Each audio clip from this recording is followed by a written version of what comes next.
Welcome to Israel. Why is the Middle East important? We Christians are the Notzrim, according to most Jews today. We are the watchers on the wall.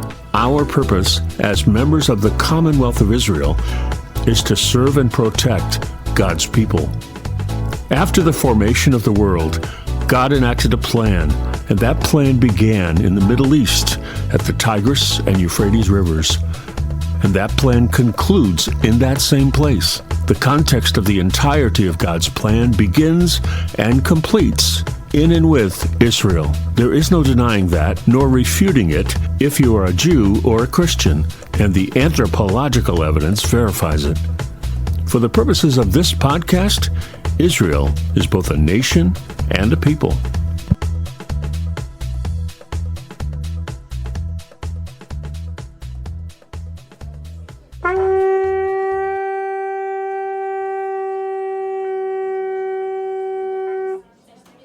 Wow, Neil, that was a really great job you did blowing that shofar.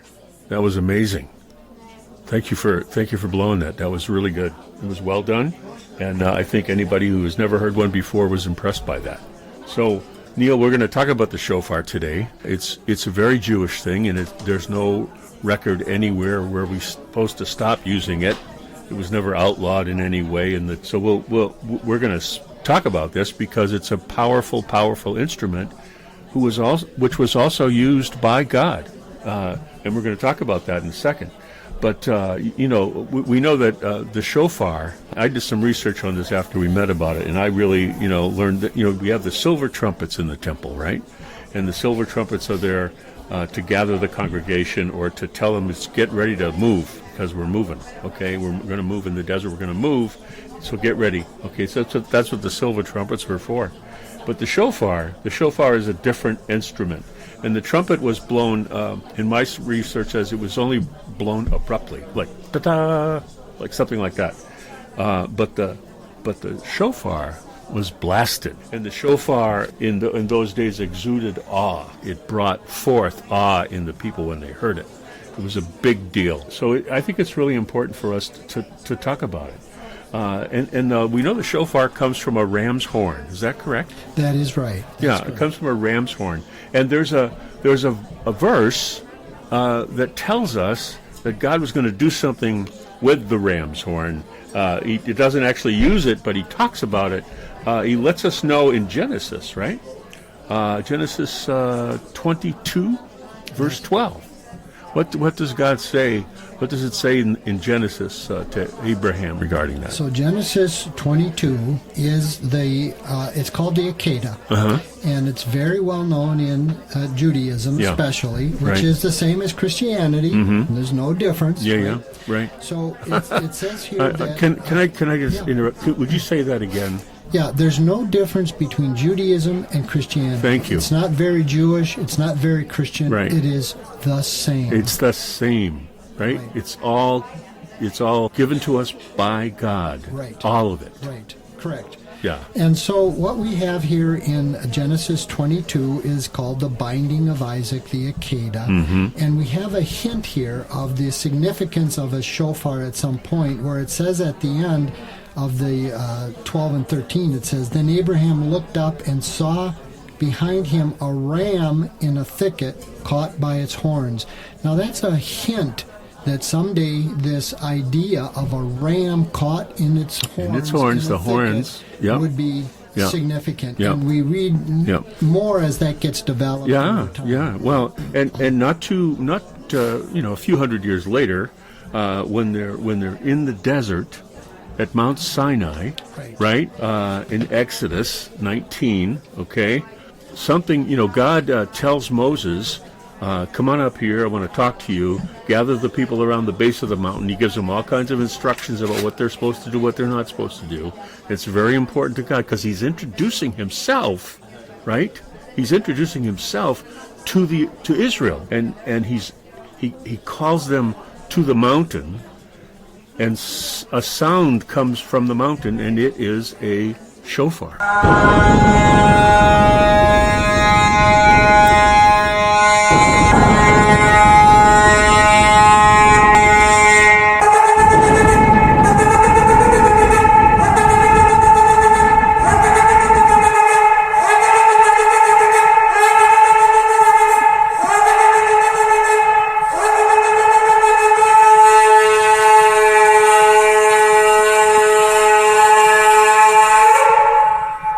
It's a shofar, and specifically we have in Exodus 19, it does say, as the sound of the ram's horn grew louder and louder, Moses spoke, God answered him in the thunder. So it was quite a cosmic event. Yeah. There was this sound of a shofar. There was thunders and lightnings and all this stuff.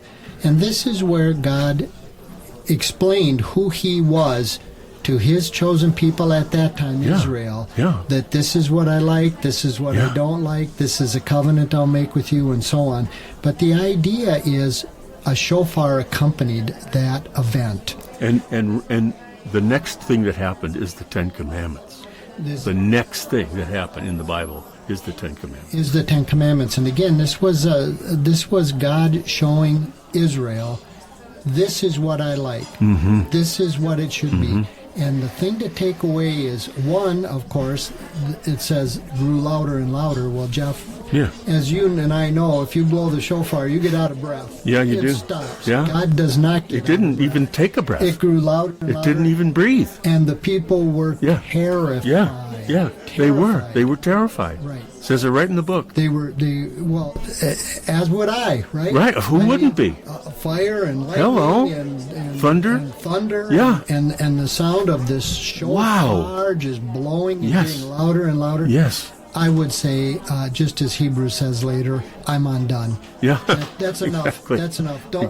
Go away. Yep. Go away. I can't take any more. Wow. Yeah, I just cannot handle it. So that's the first time we hear it used, and it's by God. And it's by God. Hello. God's revealing who he is. Must be important. It must be important. I'm thinking if it's good enough for God, it's good enough for me. It's good. Right? Why not? You would hope, right? Yeah. So that's really cool. So we have that introduction, that allusion, not illusion, to it in Genesis, and then we have Exodus 19 there, and so the shofar plays a key role in all of the festivals. All of the festivals. And especially and specifically on what's called Yom Teruah, or the day of the shofar blast, or the awakening blast. We call it Rosh Hashanah. Yeah. It's in the 7th month on the first day of the month. Yes. It starts the 4 fall festivals. Yes. New Year's Eve. New Year's Eve. Yeah, right? That's sunset, right? Right. From the beginning of the world. Yeah, exactly. And it's the celebration of the beginning of the world. It's the celebration of the beginning of the world. It's not just a time thing. It's not just It's an event thing. It's an event, and the shofar is blown specifically and definitively on that day. And the way things morph and have morphed over time, because everything morphs. Yeah, everything morphs. I'm going to tell you about a morph in a second. Go ahead. Everything morphs over time, and Jesus alluded to that when he said, hey, to his disciples, whatever you bind will be bound, whatever you loosen will be loosened. He was giving them authority, his authority, to make these rulings. So everything morphs over time, and one of the things that morphed over time was this idea of the shofar blasts. What type are they? And when do you blow it? When do you blow it? Right. So here's a morph also. This is a bad morph, not a good morph, okay? But think about our New Year's Eve, our New Year's Eve, in the Goyim New Year's Eve in December 31st. What do we blow at midnight? Well, a noisemaker. Right? It's a noisemaker, but still, right? Right. I think it's had its origin, and it maybe was appropriated, right? Because you're blowing this stupid horn, and everybody does it. Everybody does it. Right. Ringing in the New Year, they call it. It used to be more common, but it's a secular. But yes, but it's a secular thing that we do, right? And it's all about us making more money and having a better life and everything. It's about us. Right. It's about us. Right. But that's not what Rosh Hashanah is about. No. It is. If you could summarize all the 4 festivals, the 4 fall festivals, they are getting ready. Get ready. Yeah. And the first one starts with the shofar blast, and it's telling the believers, if you will, people who it matters to, listen to this. Listen to this shofar. And it has a number of accounts in the Bible of whether it was a call to battle, a coronation of a king, the return of Messiah, all these things. It was saying, listen to this blast and get yourself ready. That's right. So get yourself ready. And that was on the first day of the seventh month. That's the month of Tishri? Right, and so that's a number of things that if you were to lump them all together, the fall festivals are get ready. Right, get ready. Get ready. Listen and get ready. One of which is right after Rosh Hashanah is Yom Kippur. Yom Kippur. Get yourself humbled. Hear the voice. Then we have Sukkot. Sukkot. And the shofars are always blown on all of these, but Yom Teruah, that's a day of the awakening blast, as they say. Yes. Wake up, as we've said. Wow. All these things are coming, and we see that portrayed in far more detail throughout the Bible, but also in the New Testament, that Jesus also said, hey, here's what's happening. And all of it is accompanied by a shofar blast. Wow. So we mentioned that it's in the New Testament as well. Right. The shofar. Right. And most people probably go, come on, it's not. That's Jewish. Right. Why would it be in the New Testament, right? Right. But in Luke 4:16, right? Right. Jesus quotes Isaiah 61 as his authority, and he says, the Spirit of the Lord is upon me, because he has anointed me to preach good news to the poor. He has sent me to proclaim liberty to the captives and recovery of sight to the blind, to release the oppressed, to proclaim the year of the Lord's favor. Today, this scripture is fulfilled in your hearing. Correct. That's exactly right. And it's important to know that Jesus hearkened back and used Isaiah's prophecy as his basis for authority. Yes. So it wasn't whole cloth. Right. Jesus wasn't a radical who just said, Yeah. I'm going to say this and I don't care. He built it. Using the Old Testament or the First Testament. Right. Common Bible. Or the Bible of that day. Right. Yes. And he just further elaborated what was happening with Isaiah's prophecy. Wow. And that's what always happens is there's so many reasons for blowing a shofar specifically. And one of them is announces liberty in the Jubilee year. Jubilee. In the Jubilee That was year, the Jubilee year. it's freedom. Right. It's freedom. That's what a Jubilee is all about. You are no longer a slave. If you were a slave, you are now set free. This is what the shofar on day 1, Tishri 1, is about. Get ready. Get ready. And don't just hear these blasts. Yes. Appropriate these blasts. Yes. Yeah. Yes. So the next, and so that's kind of an interesting thing, because that's the initiation of Yeshua's or Jesus' proclamation of himself and who he is and what he's about to do and so forth. And he lays out his agenda even right there. It's really powerful. But in Matthew 24, which is moving towards the end of his ministry on earth, right, he alludes to it again, or he doesn't allude to it, he talks about it directly. He said in Matthew 24:30, Matthew 24 is a huge end times passage, right? At that time, the sign of the Son of Man will appear in heaven.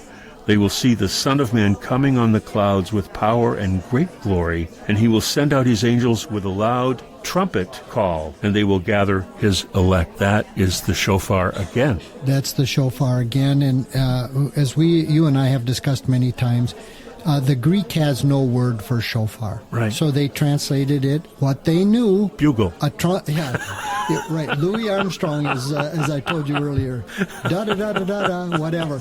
No, you can't take all of this precedent of the shofar blast and all of its meaning, all of its various connotations, the announcing of a king, the coronation of a king, the coming of Messiah, all these things, which again goes back to get ready, it's coming. And here we have in Matthew 24 with a loud trumpet call, and that very much correlates to what we read about in the book of Revelation, where it constantly, over and over again talks about the angels blowing a shofar to announce things on the earth, and it says, woe, woe, woe to them. I recall a Christmas Carol picture, seen it many times in my mind's eye, of an angel with a big long trumpet. Right. Yeah. No, it was a shofar. Yeah, most likely it was a shofar. Yeah. I mean, you could make the argument that it was one of the silver trumpets, but as we've said, those They were ceremonial, mostly ceremonial. They were ceremonial, Yeah. and they were blown by the priests. Priests, right. These are blown by angels. Yeah, These hello. are blown by men. Yes. For all kinds of different reasons. All kinds of different reasons, right. So I want to follow up on our last thing there on Matthew 24. There's a corollary prophecy in Zechariah 9. Right. Okay? It says, then the Lord will appear over them. The Lord God will sound the ram's horn. Correct. Hello? Correct. There you go. Correct. Okay. So that correlates with Matthew 24. So we have Old Testament precedent. We do. That's the thing, and that's what we go out of our way to show is that these things didn't happen in a vacuum, as it were. There was precedent. Jesus always referred to his precedent as his basis for his authority, and we see it in Matthew about when Messiah comes back. For us Christians, that's what we believe, and Zechariah specifically said it will be God blowing a shofar. Shofar. Wow. Now, going back again to the First Testament, not the Old Testament, the First Testament, in Joshua, I think this is the walls of Jericho. Is that what we're talking about here? Correct. Chapter 6, Correct. 2 through 5. The Lord said to Joshua, behold, I have delivered Jericho into your hand. Have 7 priests carry 7 ram's horns, then march around the city while the priests blow the horns. And when there is a long blast of the ram's horn and you hear its sound, have all the people give a mighty shout. And they did that 7 times. Right. And the walls came a-tumbling down. Correct. Again, this is one of the reasons for blowing a shofar. It's a call to battle. Call to battle. There's a number of different reasons for blowing the shofar, but in this case it was God beginning the restoration of humanity. And the main part of that was, I have to have Israel, the people and of my promise, in the land of Israel. Yes. And that's what we see with Jericho tumbling down. Yep. And again, what accompanied that event was a shofar. Shofar. And Paul, in 1 Corinthians 14, all right, 14:8, he says, if the trumpet sounds a muffled call, who will prepare for battle? So that's referring back to what you just said about the shofar being used as a call to battle. And if it's a wimpy little sound, who's going to hear it, right? So it's got to be a blast. It's a blast. It's got to be a blast. And that's what we read about in future books of what we call the New Testament, the New Covenant. Again, where it talks about it's announcing all kinds of things. And John saw angels in the book of Revelation, which a lot of Christians just think that's by itself, but it's all concomitant with precedent from what we call the Old Testament. And that's what we see happening with the shofar blast. That's right. Yeah. Certainly for us believers, that shofar is not just an instrument, it is a force, it is a power, it is a voice of its own. A voice. And it's announcing a great many things. Yes, that's true.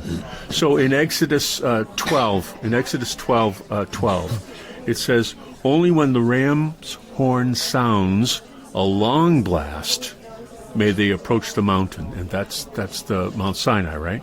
And on the 3rd day, when morning came, there was thunder and lightning. A thick cloud was upon the mountain, and a very loud blast of the ram horn went out, so that all the people in the camp trembled. And that's the one we alluded to before, where God blows louder and louder and louder.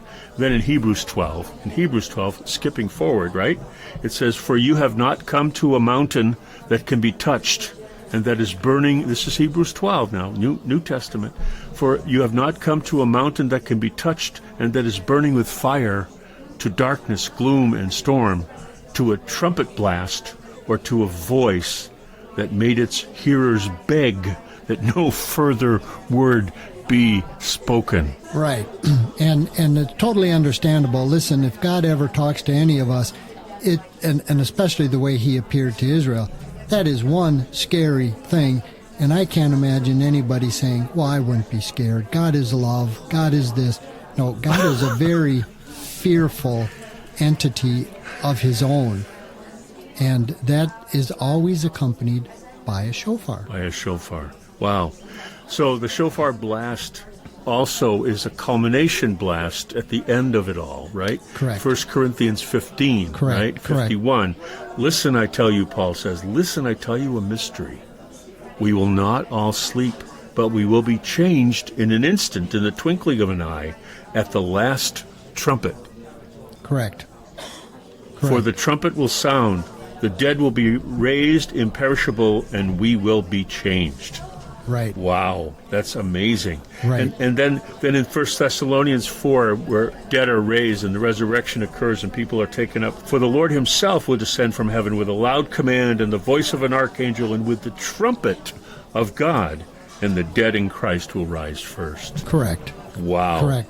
Wow. So again, the point to take from this is that not only was there trumpet sounds, Yeah. shofar sounds, Yeah. but there will be again, Yes. and we should be listening for Listening it. for and it. it is a weapon of warfare. So Yeah. you, anyone, Yeah. can Yeah. use a shofar. So you can learn how to blow it. Yeah. And it's a weapon of spiritual warfare as well, as we said. There's a number of reasons for using it. There's 4 traditional blasts, but you can use it yourself, and you can use it for spiritual warfare. Let's say...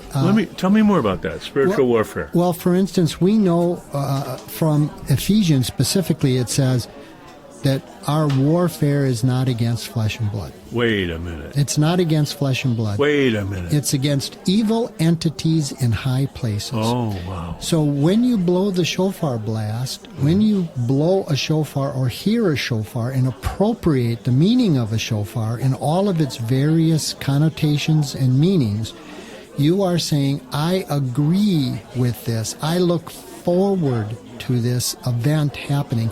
And it's not just a funny, strange instrument that makes this funny, strange noise. It is a powerful instrument. And as somebody said, I said before, when you blow a shofar, it literally makes Swiss cheese out of the overarching realm of this earth, of the evil entities. They can't stand the shofar because, again, Jeff, it announces a number of things, and one of which, I think the main thing is, it announces the coming of the Messiah. Now, folks, if you're thinking, well, that's, how does he know that? Nobody knows that for a certainty, right? But think about it for a second. Go back to the Exodus. When God himself blew the shofar, the people were terrified, and he blew it louder and louder and louder. It's going to be like that. Everybody's going to hear it. It's not just the people around it. The whole world is going to hear it when it happens like that. Well, that's true, and as well as you can see what happens often in traditional Christian worship times. Somebody will blow a shofar, and the whole level of excitement, of intensity, of understanding rises exponentially. People get excited because somebody brought a shofar, or a couple people brought shofars, and they blow them. And so you can see that things are happening. I even remember way back when in the Brownsville revival, for instance, Dick Rubin back in the day, he used to blow a shofar and people were healed from a shofar. So it has many applications. Wow, that's amazing. So, Neil, you refer again to this final blast, and I don't know where this is from the book, but you'll tell me, I think. I was in the Spirit on the Lord's day, and I heard behind me a loud voice like a trumpet. After this, the voice I had previously heard spoke to me like a trumpet, and saw 7 angels who stand before God, and they were given 7 trumpets, and the 7 angels with the 7 trumpets prepared to sound them. And I heard an eagle overhead calling in a loud voice, Woe, woe, woe to those who dwell on the earth, because the trumpet blasts about to be sounded by the remaining 3 angels, and then the 6th angel sounded his trumpet, and I heard a voice saying to the 6th angel with the trumpet.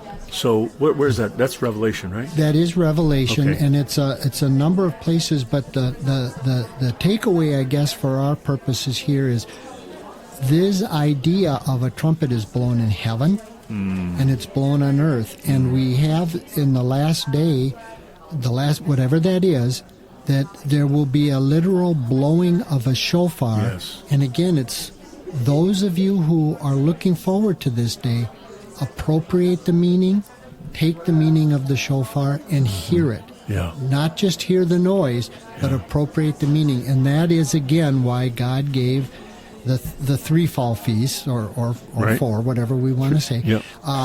to Israel when he said the first one of the fall is wake up. Wake up. This is serious business. And when Messiah comes back in Christian theology, which I happen to hold to, Sure. comes back again, is a trumpet blast.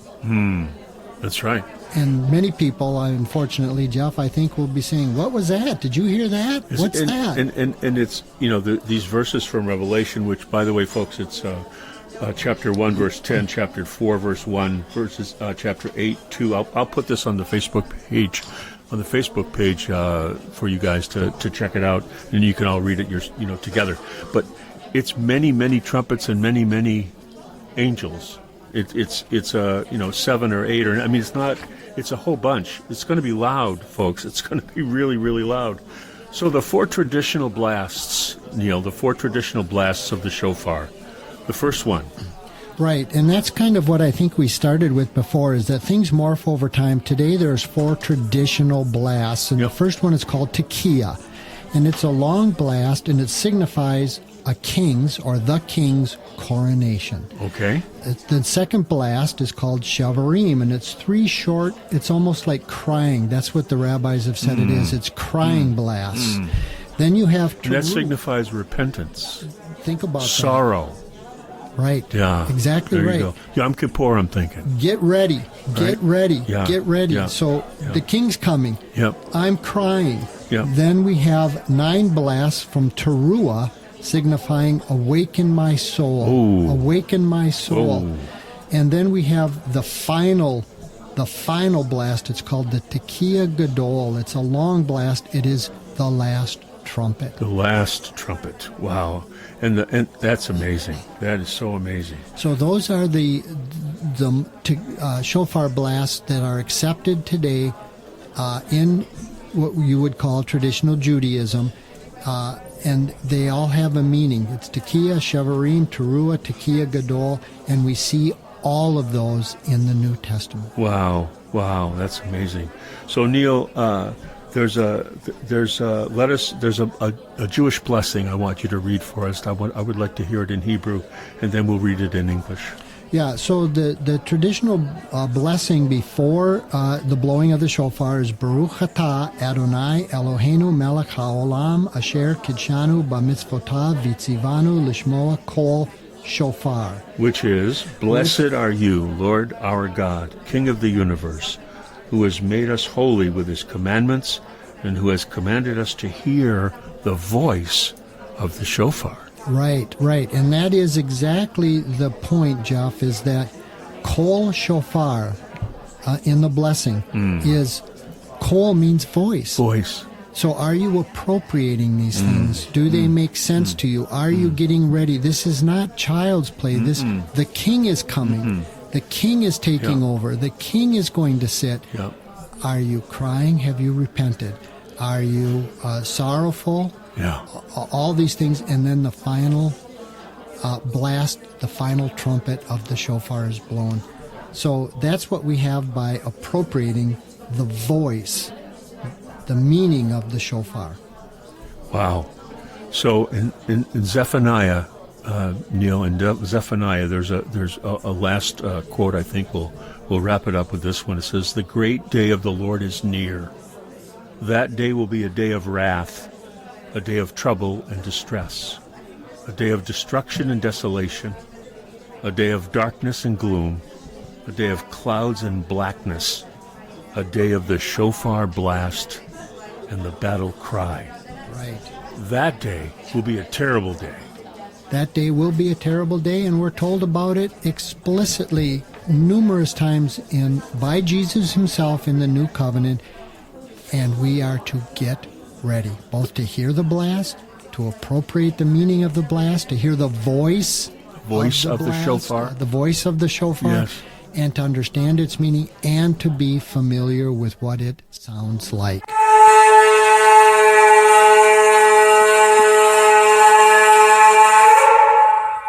Stay tuned for a special Hebrew blessing at the end of every episode, including this one. This has been a great discussion. I look forward to how it continues to unfold. As you can tell, Neil and I enjoy talking about the subject as it helps us to get to the root of the matter about God and why Israel and the Middle East are so important. Thank you for listening to this podcast, and we would love to hear from you. Visit us at our home at podbean.com. Israel, why is the Middle East important? That's podbean.com. Israel, why is the Middle East important? And you can find us any place great podcasts can be found. And you can find us on Facebook using the same title. And you can email us at whyisthemiddleeastimportant@gmail.com. That's whyisthemiddleeastimportant@gmail.com. We'd love to hear from you. And if you like what you hear, please invite your friends to the conversation. You know, one thing Neil and I always say to each other is, I don't know, because it is by having an opinion, yet holding it with an open hand, that we continue to grow. Shalom. See you next time. Wait for the blessing.